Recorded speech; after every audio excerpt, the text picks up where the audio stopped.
Chapter 2. Murder in Brixton. The letter stated that the circumstances of the murder were very strange. A policeman had seen a light in a house that he knew was empty. The front door was open. The policeman went in and discovered the body of a man on the floor of the empty room. The man was well dressed and had a business card in his pocket with the name Enoch Drebber, Cleveland, Ohio, USA, written on it. Nothing was stolen from the man, and, although there were marks of blood in the room, there was no injury on the body. It was a mystery how he had died. The letter was from a Mr. Gregson, who was a detective for Scotland Yard. He wanted Sherlock Holmes to visit the scene of the crime and help him solve the mysterious murder. Sherlock Holmes seemed calm after I had read the letter to him. "Shall I order you a cab?" I asked. "I'm not sure if I'll go," he said. Gregson and Lestrade, another detective, are working on the case. They need me to help them solve it, but then they'll get all the approval for it. But let's go. I can solve the mystery and laugh at Gregson and Lestrade, if nothing else. A minute later, we were in a cab on our way to the murder scene. The murder had taken place in Brixton Road. There was something extremely unpleasant about the house when we arrived there. No one lived in it, and the windows looked empty and sad. The garden was small and untidy, and full of mud because it had rained the night before. We stopped about 100 yards before the house. Sherlock Holmes walked slowly down the pavement, looking at the area around us. He continued walking down the garden path, looking carefully at the ground. He stopped twice and seemed pleased about something, but I could see nothing except a lot of footprints. Mr. Gregson met us at the door. "Did you come here in a cab?" Holmes asked him. "No, sir." "Did Lestrade?" "No, sir." "Then let's go into the room." The room seemed very large because there was no furniture in it. The wallpaper was old and torn. There was one window, but it was so dirty it made the light look grey, like the dust that covered everything. Everything except the motionless body which lay on the floor, its eyes staring at the ceiling. It was the body of a man about 43 years old. On his face there was an expression of horror and, it seemed to me, of hatred. I have never seen such an ugly and frightening corpse. Sherlock Holmes examined the body, which was surrounded by many splashes of blood.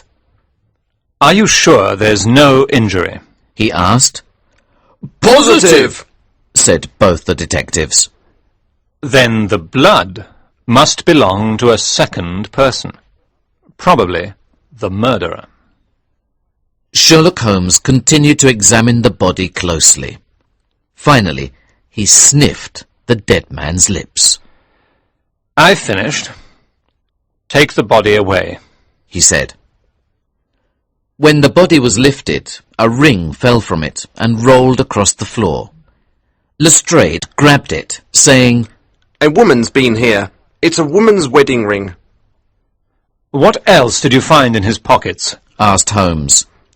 A gold watch and 2 letters, one addressed to E.J. Drebber and one to Joseph Stangerson, both at the American Exchange, Strand. They are from a steamship company, tickets for boats from Liverpool to New York.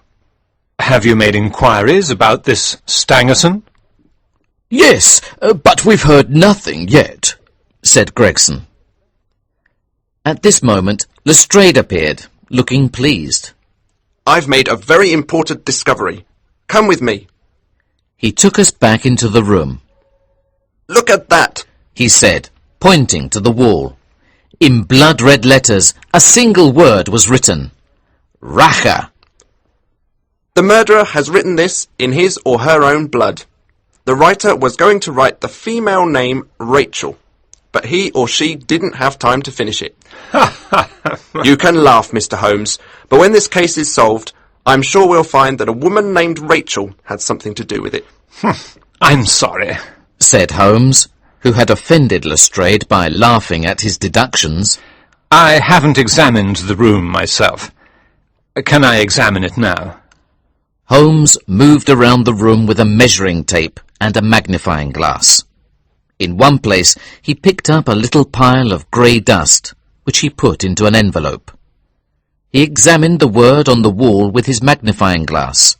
Then he put the tape and the glass back in his pocket. "What do you think of it, sir?" the two detectives asked.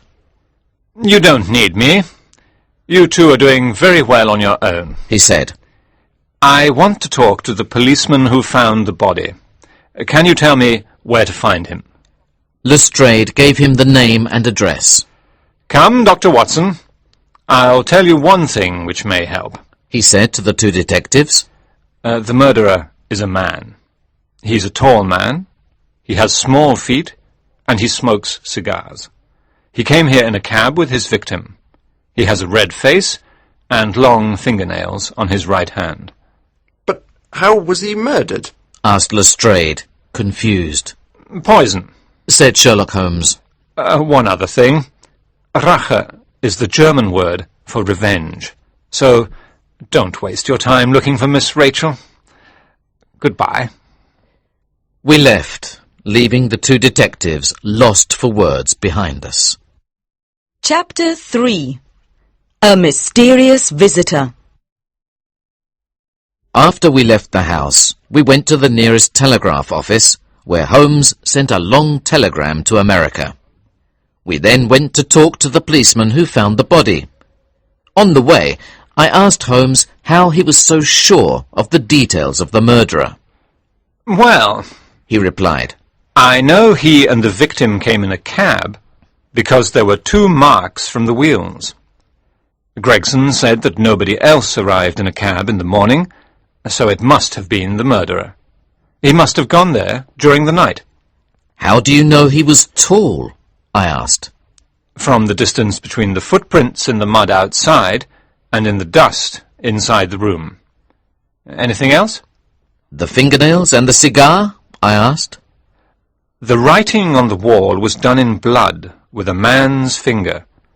With the magnifying glass, I saw that the wall was scratched, meaning that he had a long fingernail. Do you remember the grey dust I put in the envelope? I nodded. The ash from a cigar. That all makes sense, I admitted, but I still feel confused. How did one man make the other take the poison? Where did the blood come from? What was the reason for the murder? Why was the woman's ring there? And why did the second man write the German word Rache before leaving? Holmes smiled approvingly. You're right, he said. There are still many things about this which remain a mystery. The word Rache, however, was simply a trick to confuse the police. It'll make them think that socialism and secret societies are involved. But now I've told you all I know for certain. We arrived at the policeman's house. We went in, and he told us his story. After I discovered the body, I went outside and signalled for help. 3 more policemen arrived at the scene. Was the street empty then? Interrupted Sherlock Holmes. Well, there was a very drunk man outside when I came out, singing and falling over. I had to help him stand up. He couldn't speak. What did he look like? Asked Holmes. He was tall with a red face. That'll do, said Holmes. What happened to this man? There was enough to do without looking after him, said the policeman. I think he went home. You fool. That drunk man holds the clue to this mystery. He's the man we're looking for, cried Holmes. We left the policeman. But why did the murderer come back to the house? I asked.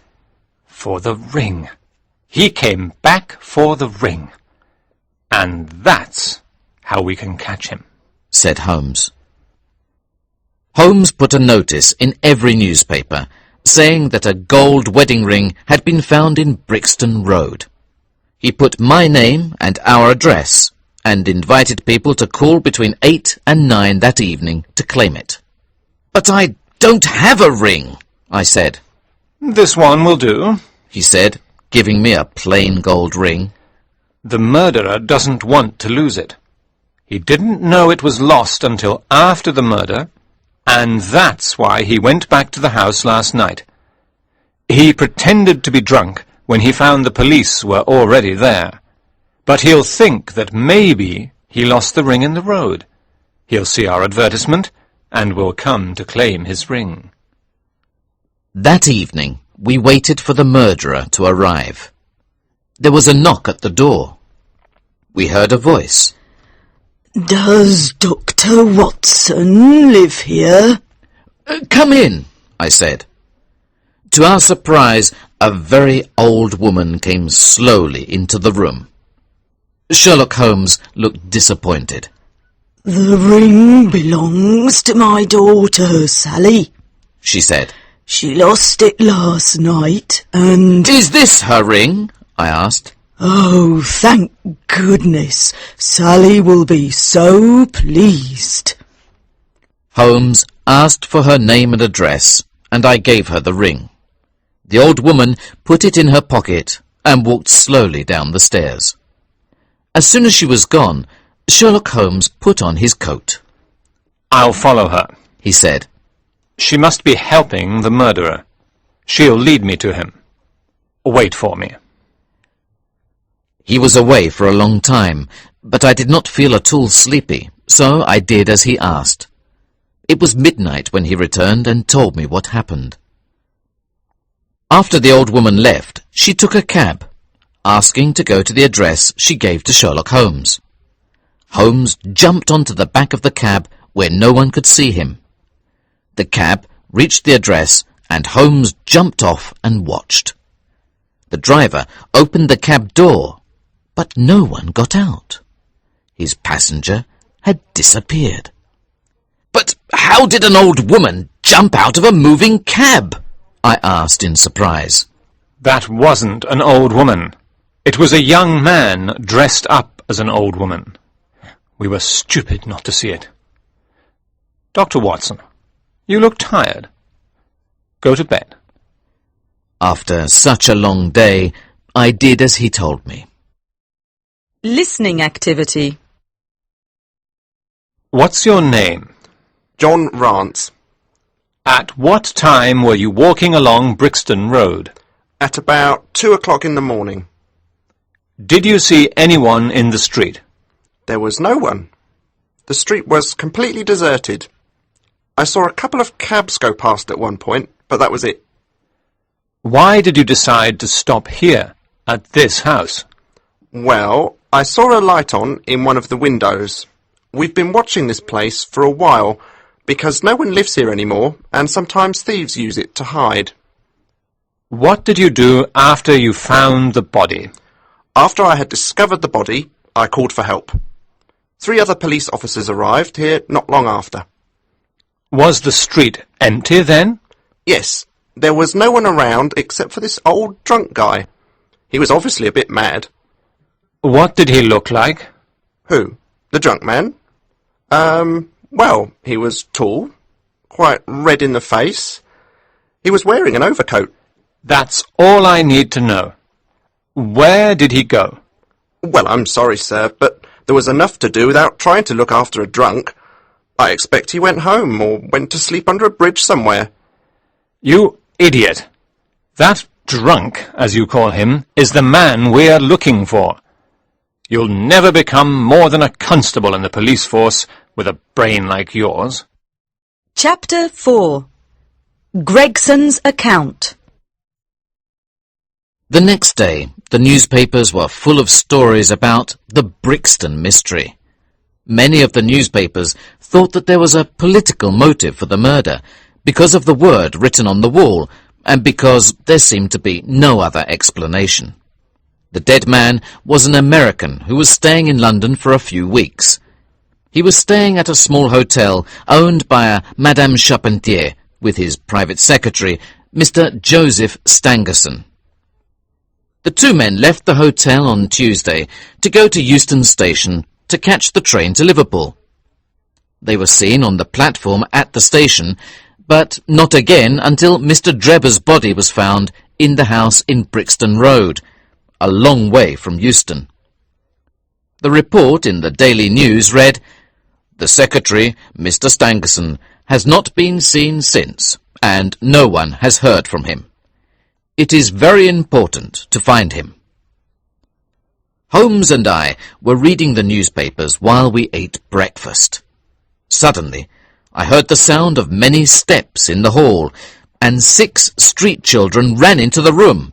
They lined up in front of Holmes. "Have you found it, Wiggins?" Holmes asked one of them. No, sir, we haven't, He said. "Keep trying until you do. Here's your money. He gave them all a coin each. Now off you go." They ran down the stairs. "They are better than the police force at finding things out. Holmes said to me, They go everywhere and hear everything. There's one thing I need to know to help with this case. They'll find it soon. Look, here's Gregson coming down the road." A few seconds later, Gregson was in our living room, smiling contentedly. "I've solved the case," he announced. "We have the murderer locked away. "And what's his name?" Arthur Charpentier, an officer in the Royal Navy." Holmes seemed relieved.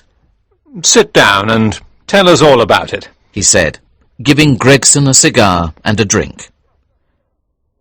"The funny thing is that Lestrade has got it completely wrong.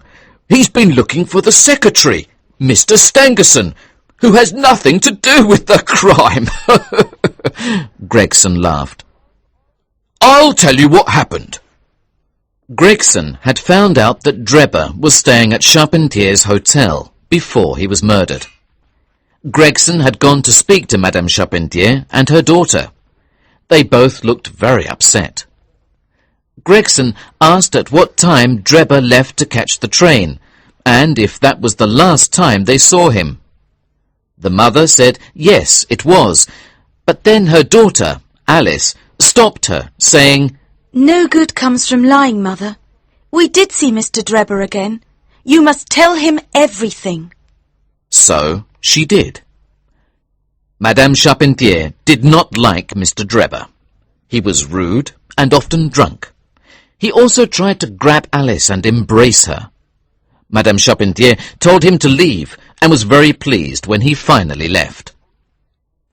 She did not tell her son, Arthur, about Mr. Drebber's actions. If she told him, he would become angry and maybe violent. But Mr. Drebber returned to the house. He had missed the train and was drunk. He grabbed Alice's arm and wanted her to leave with him to become his wife. He was trying to pull her out of the door when Arthur came back. He stopped Drebber and took him outside. Then he came back with a stick in his hand. "I don't think he'll trouble us again," he said. "I'll just follow him to see where he goes." The next day they heard about Mr. Drebber's death. "I then asked her at what time her son returned," said Gregson, "but she didn't know. I questioned her again and again until she told me that Arthur Charpentier had been away for maybe 4 or 5 hours, and she didn't know where he was. So, of course, I arrested him. He was still carrying the heavy stick. He must be guilty." "So, what's your theory?" asked Holmes.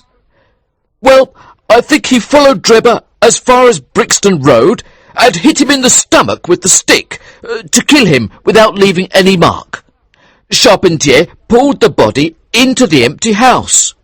The blood, the ring, and the writing on the wall were all tricks to give the police the wrong idea." Just then, Lestrade walked into the room. He had come upstairs while we were talking. He looked unhappy. This is a most extraordinary case, he said. I can't understand it. Really, Mr. Lestrade? Said Gregson, looking pleased. Did you find the secretary, Mr. Stangerson? The secretary, Mr. Stangerson, said Lestrade seriously, was murdered at Halliday's Hotel about 6 o'clock this morning. Chapter 5. Poison. All three of us were very surprised by this news. Gregson jumped out of his chair, spilling his drink. Stangerson too, Holmes said quietly. This story is becoming more and more complicated. Gregson's told us what he thinks. Can you tell us what you've seen and done, Lestrade? He asked. Lestrade sat down. Before, I thought that Stangerson was involved in the death of Drebber, he said. But now he's dead too. I know he wasn't responsible. But that was my theory, so I tried to find him. Lestrade told us that he had gone to many hotels near Euston Station and asked if a Mr. Stangerson was there. When Lestrade asked at the Halliday Hotel, they said yes, a Mr. Stangerson was there and that he was expecting another gentleman to join him.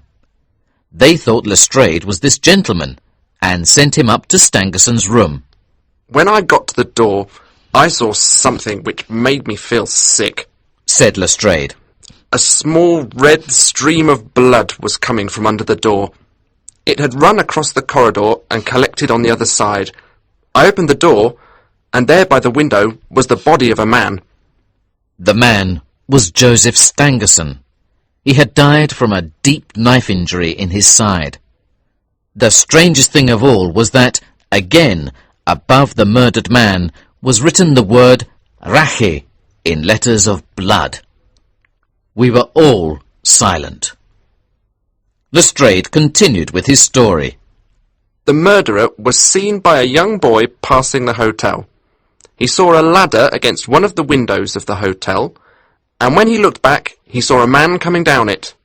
The man was tall, with a red face, and wore a long brown coat. Did you find any clues in the room? Asked Holmes. There was a telegram in the dead man's pocket. It was from Cleveland, sent about a month ago, and it said, J.H. is in Europe. Anything else?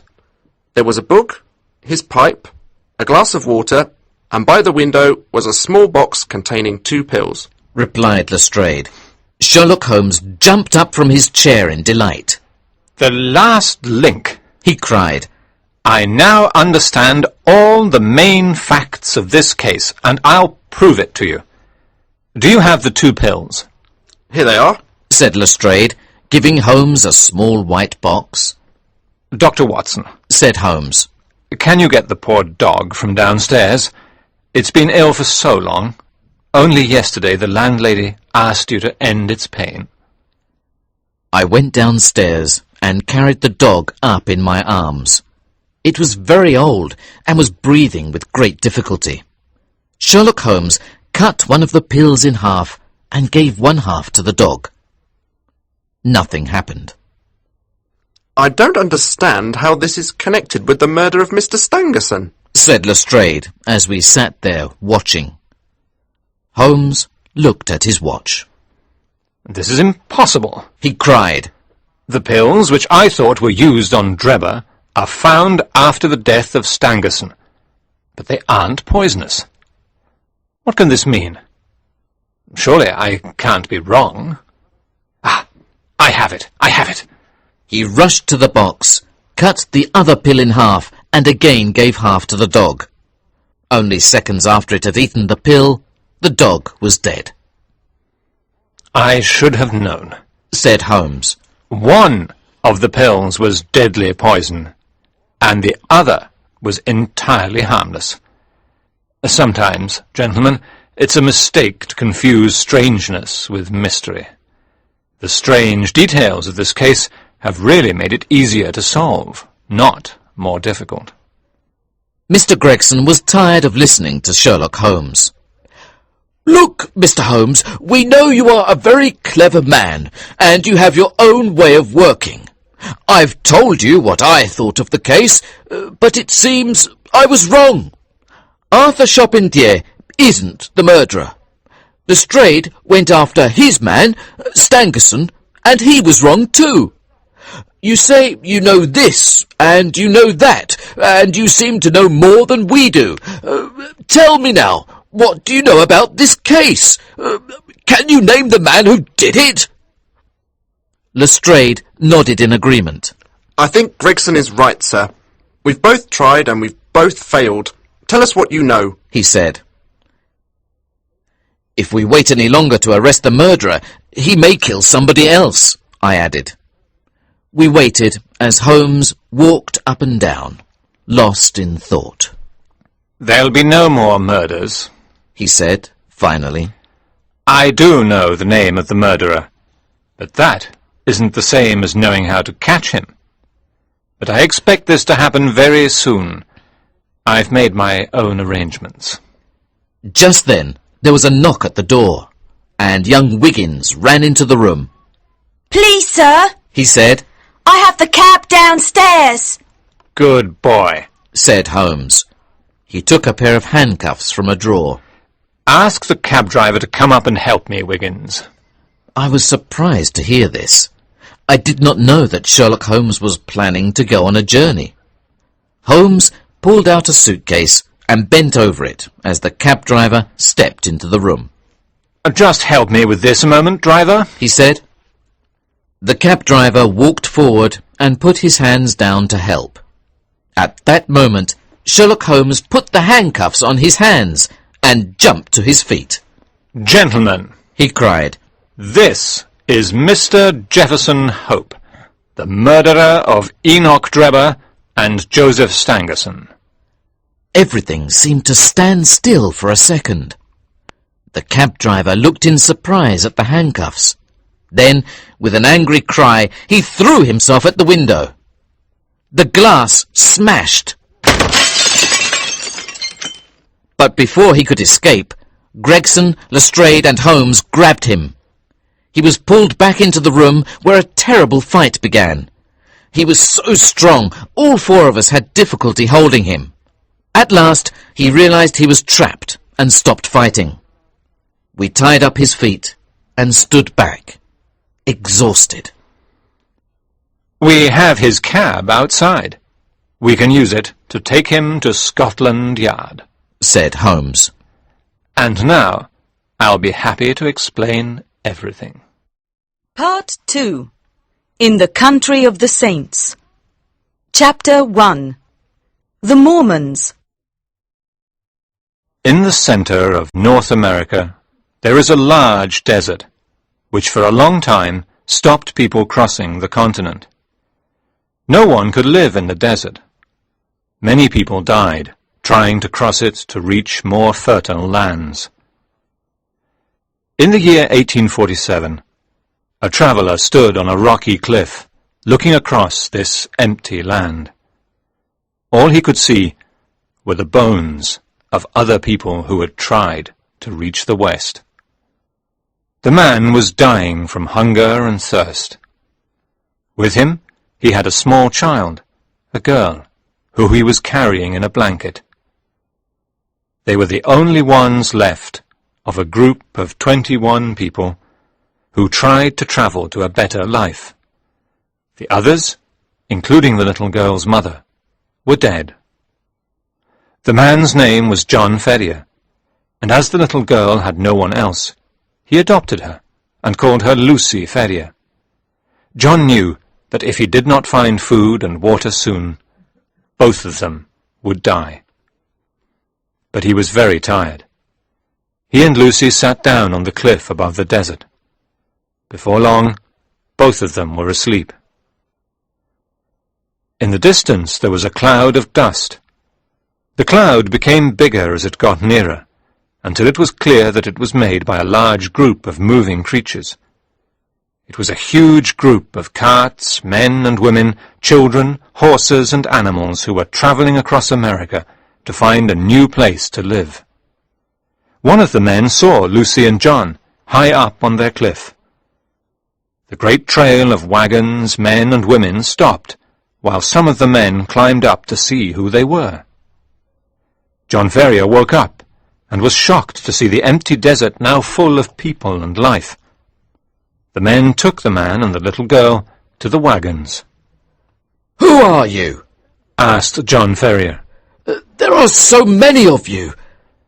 "There are nearly $10,000, said one of the young men. "We're the Mormons," "Where are you going?" asked John Ferrier. "We don't know. The hand of God is leading us through our prophet. You must come before him. He'll decide what to do with you." The prophet, a man called Brigham Young, was in a large, brightly painted wagon, with 6 horses pulling it. Lucy and John stood before him. If we take you with us, He said, you must become believers in our religion. Will you do that? "I don't think we have a choice. said Ferrier. If we stay here, we'll die." Take them then, Brother Stangerson, Said the prophet. and give them food and drink. It's your job to teach these two the way of the Mormons. Now, let's move on.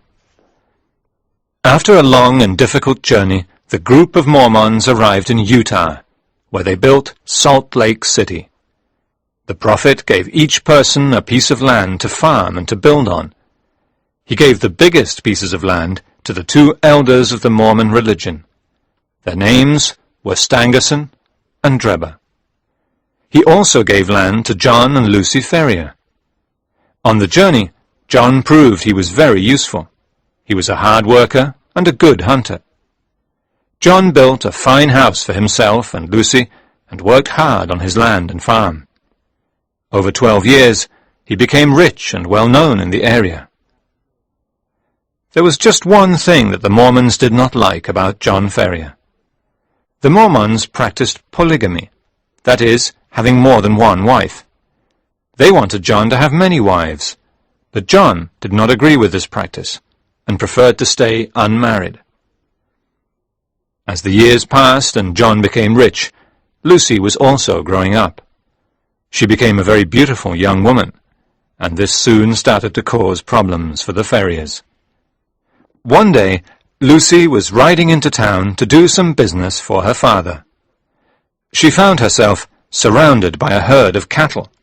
Her horse became frightened and nearly threw Lucy to the ground. But at this moment, a strong brown hand grabbed the reins of the frightened horse and brought the horse and Lucy to safety. I hope you're not hurt, miss, said the young man. I was very frightened. She said. Thank you. I guess you're the daughter of John Ferrier, said the young man. Ask him if he remembers Jefferson Hope from St. Louis. He and my father were good friends. Why don't you come and ask him yourself? Said Lucy. After Lucy left, Jefferson Hope realized that he had fallen in love with the beautiful young girl. He was determined to marry her and visited John Ferrier that same night. He visited the farm many times, telling stories of hunting, mining for silver, and working on ranches. It was clear that Lucy, too, had fallen in love with the young man who had saved her. One night, he came to the farm. I must go, Lucy, he said. I won't ask you to come with me now, but will you be ready to come when I'm here again? When will that be? She asked. About 2 months. Your father's happy for us to get married, if I can make enough money to look after you. If you and Father have arranged it all, there's nothing more to say, she said, resting her head on his chest. He kissed her. Goodbye, my darling. In 2 months you'll see me again. She watched him ride away, the happiest girl in all of Utah. 3 weeks passed before the trouble began. Brigham Young came to visit John Ferrier. Brother Ferrier, said Brigham Young, we've been very good to you. You've grown rich with our help. In return, we asked you to become a true believer in our faith, but you've failed us. You haven't taken any wives, and now I hear that Lucy's going to be married to a man who isn't one of us. This can't be allowed. Ferrier was nervous at these words. Brigham Young continued. We, the elders, want Lucy to marry one of our sons, either Stangerson's or Drebber's. They're both young and rich. Lucy must choose between them. Ferrier was silent for some time. At last he said, You must give us time. My daughter's very young. Lucy can have a month to choose. said Brigham Young. After that, she must give us an answer. He turned and left. Lucy came into the room. Her frightened face showed that she knew what the prophet planned for her. What can we do? She asked. There are such terrible stories of what happens to people who don't do what the prophet asks. We'll send a message to Jefferson, said her father. He'll help us to escape from Utah and the Mormons. Leave Utah! Cried Lucy. We have no choice, said John. We'll wait for Jefferson to come back, and then we'll leave. But they won't let us leave, said Lucy. Wait until Jefferson comes. There's nothing to be afraid of, and there's no danger. That night, John Ferrier very carefully locked all the doors and cleaned and loaded his old gun. Listening activity. 1. I come from Bolton in the northwest of England, but both my parents come from Pakistan. My family are Muslim. Sometimes after school, I go to a special class at mosque. I meet up with other friends there, and we talk afterwards, and sometimes go to each other's houses. Like a lot of my friends, I fast during the month of Ramadan. Everyone thinks it must be awful, because you don't eat from when the sun comes up to when it gets dark.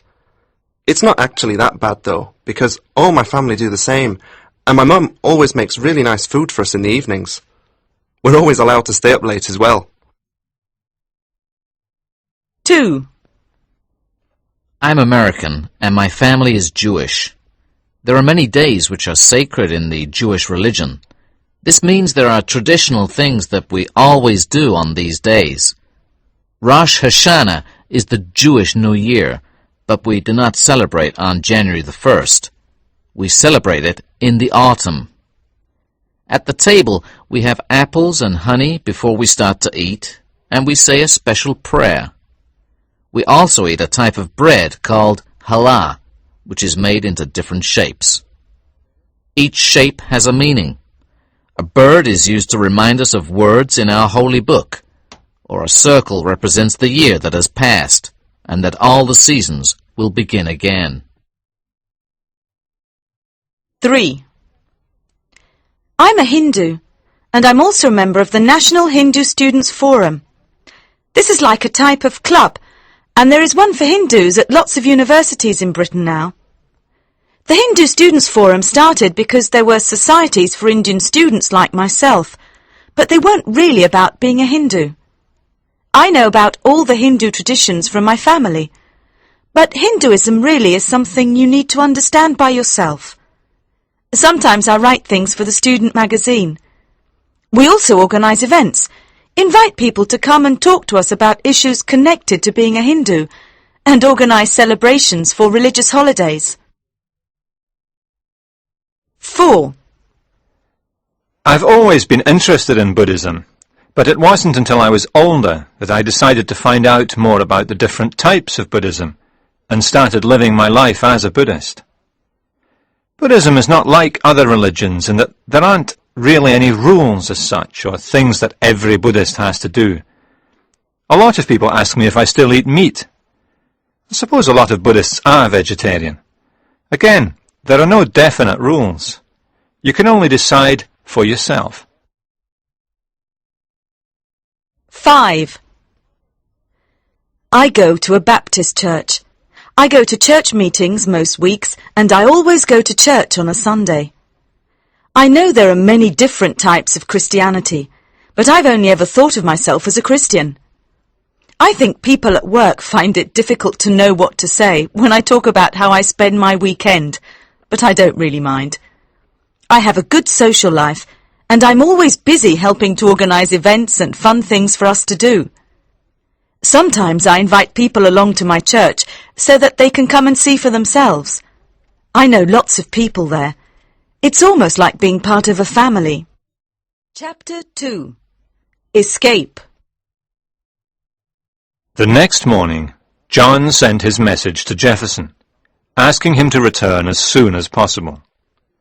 When he returned to his farm, there were two young men sitting in his living room. "Maybe you don't know who we are," said one. "This is the son of Elder Drebber, and I'm Joseph Stangerson. We've come to help you decide which of us will marry Lucy." John Ferrier waited. "As I have only 4 wives, and Drebber has 7, I think it's better if Lucy chooses me," said Stangerson. No, no, said Drebber. I'm much richer than you. I can afford to keep more wives. She'll marry me. For now, you can both stop fighting over my daughter and get out of my house, shouted John.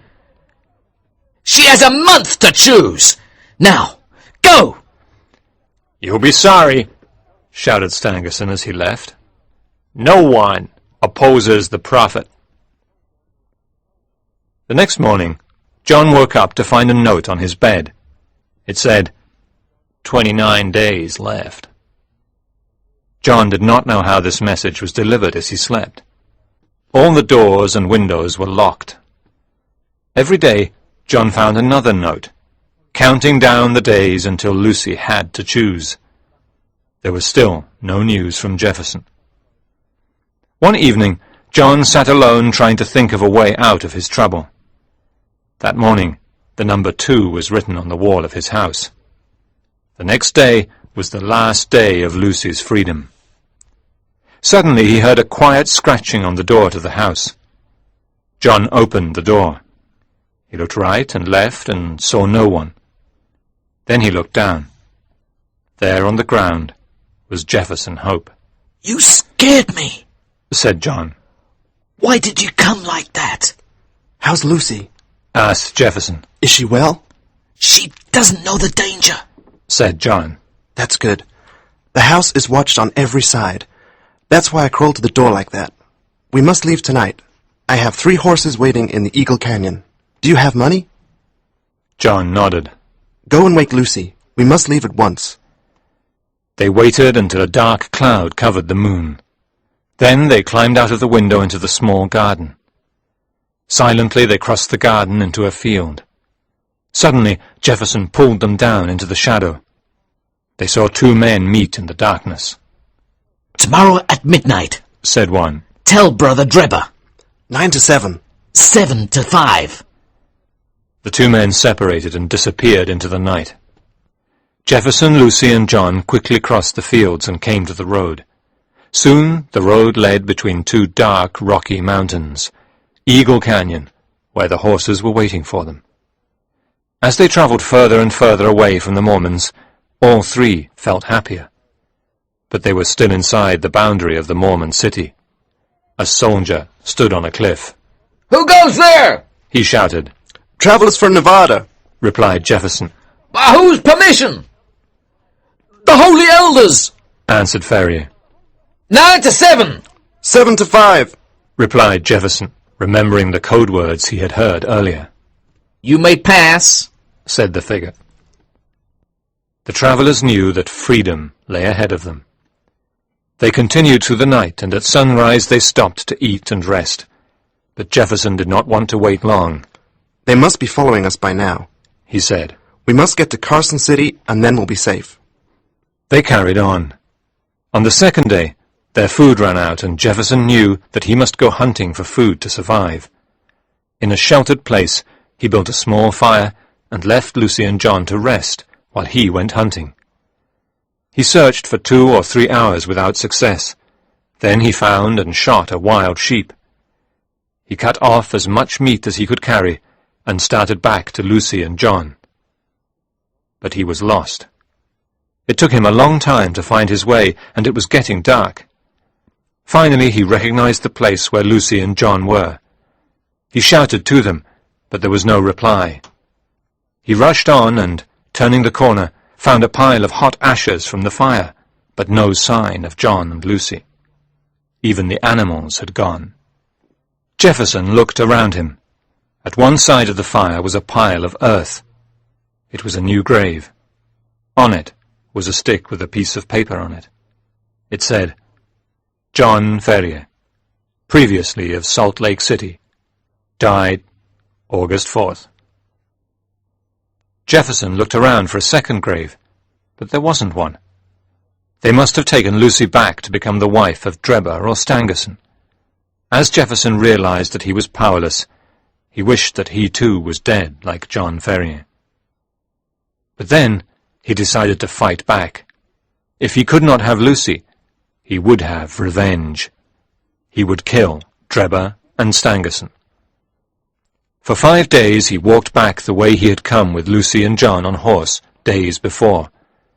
He was tired and hungry, but still he kept going. On the 6th day, he arrived in Eagle Canyon. From here, he could see Salt Lake City, the home of the Mormons. A man on horseback was passing by. Jefferson knew him. Please, tell me what happened to Lucy Ferrier, he asked the man. The man looked scared. I can't be seen talking to you, he said. They'll kill both of us. Just tell me, asked Jefferson. She was married yesterday to young Drebber, he said. But I don't think you'll have Lucy for long. She's more like a ghost than a woman. What will you do? I'm leaving, said Jefferson. He turned and walked back into the mountains. The man was right. Lucy never recovered from the loss of her father and Jefferson. In a month, she was dead. Drebber did not seem sad.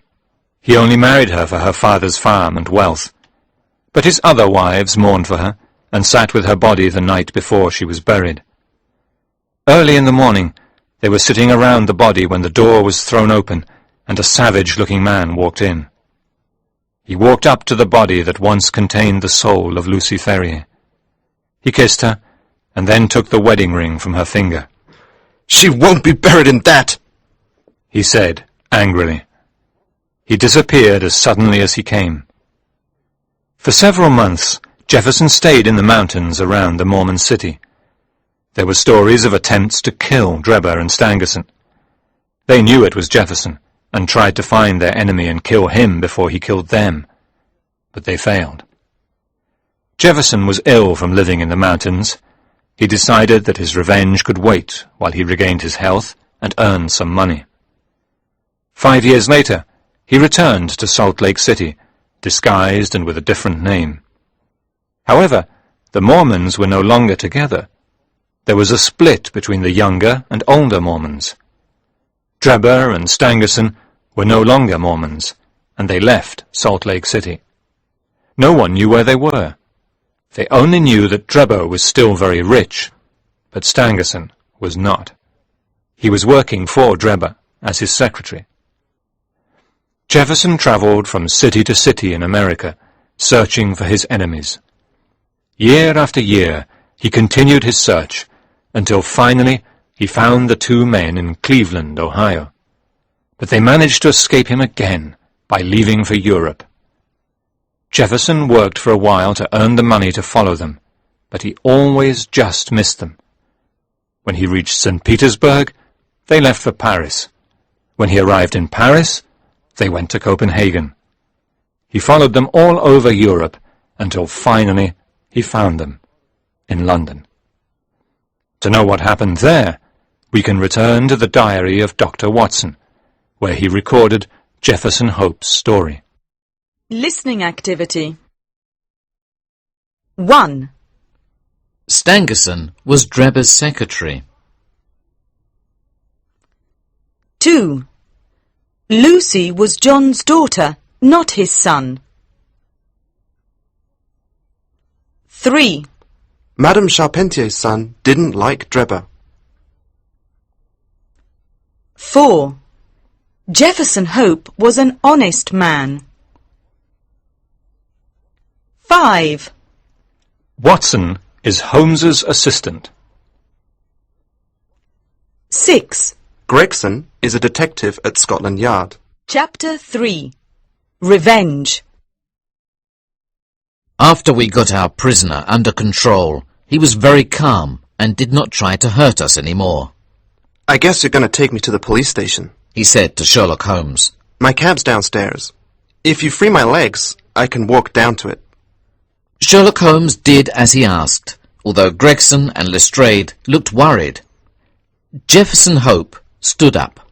I can drive the cab, said Lestrade. The doctor and Gregson can travel with you two inside. We went downstairs to the cab. Jefferson did not try to escape, and soon we were at the police station.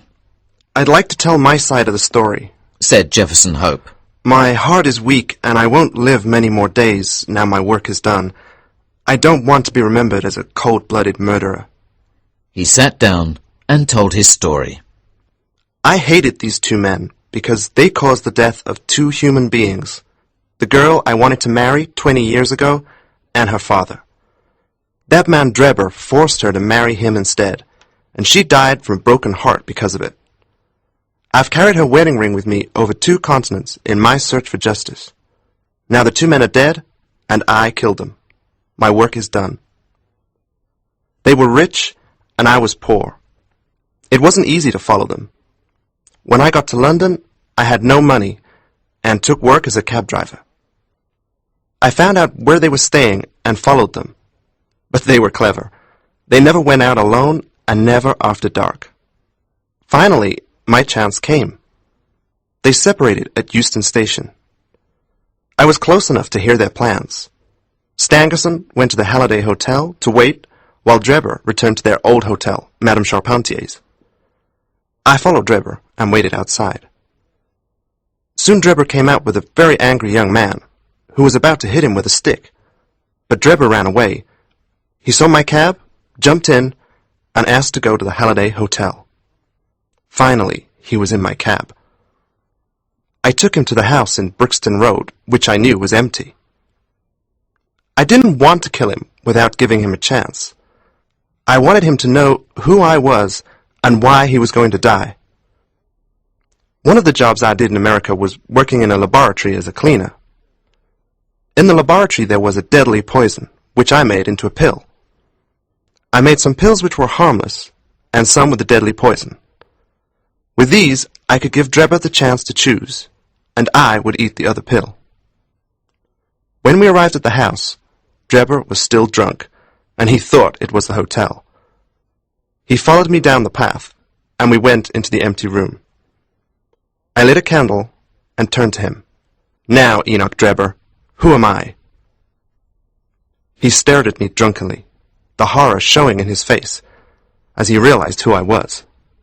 Are you going to murder me? He stammered. Did you show mercy to Lucy and her father? I cried. Let God judge between us. Choose and swallow, I said, holding out the pills. There's life in one and death in the other. Let's see if there's justice on the earth. I held my knife to his throat until he obeyed me. I swallowed the other pill, and we waited. I'll never forget the look on his face as he felt the poison in his body. I held Lucy's wedding ring in front of his eyes before he fell to the ground. He was dead. Blood was running from my nose. I don't know why I wrote on the wall with it, perhaps to confuse the police. After I wrote the word on the wall, I returned to my cab and drove away. I put my hand in my pocket for Lucy's ring. It was gone. The ring was the only thing I had to remind me of Lucy, so I returned to the house and walked straight into a policeman. I pretended to be drunk and got away. That's how Enoch Drebber died. Now I wanted to find Stangerson. I went to his hotel, and I soon found out which was his window. I climbed a ladder into his room and gave him the same choice of pills I gave Drebber. But Stangerson jumped up from his bed and attacked me. I stabbed him. My business was done, and I wanted to work a little more to earn money to return to America.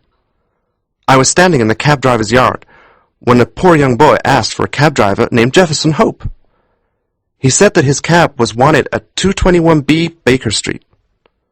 I went there, suspecting nothing, and the next thing I knew, this man had put the handcuffs on me. That's my story, gentlemen.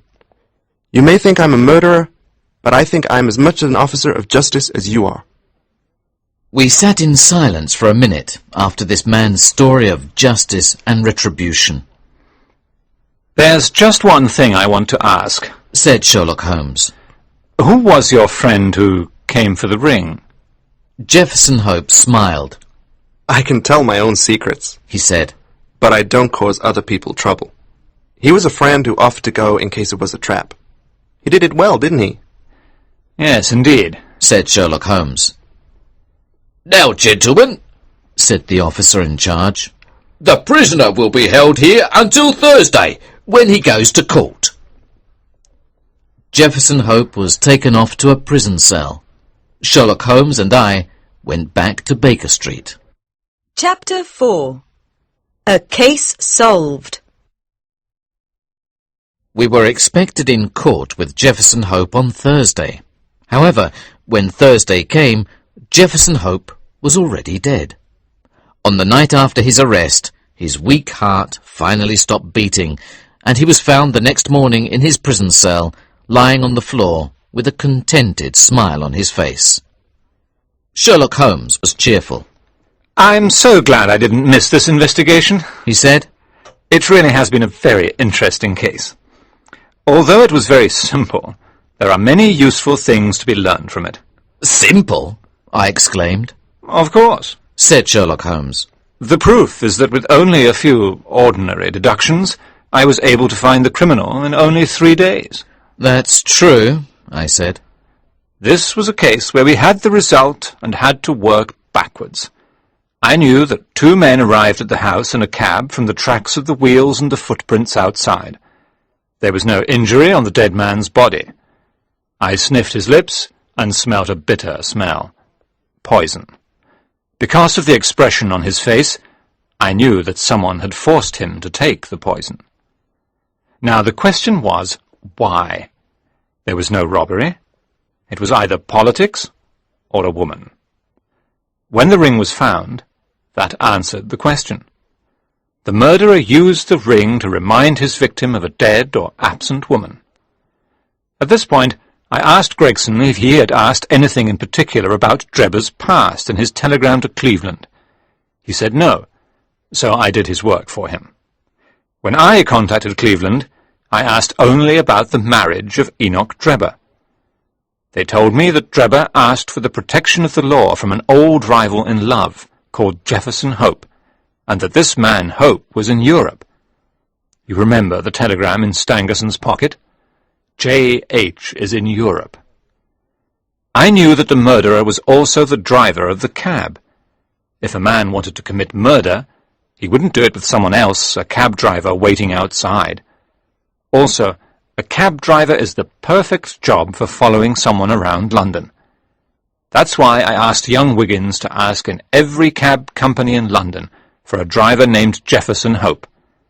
As you know, he found him and brought him to me. You really are wonderful, Holmes, I said.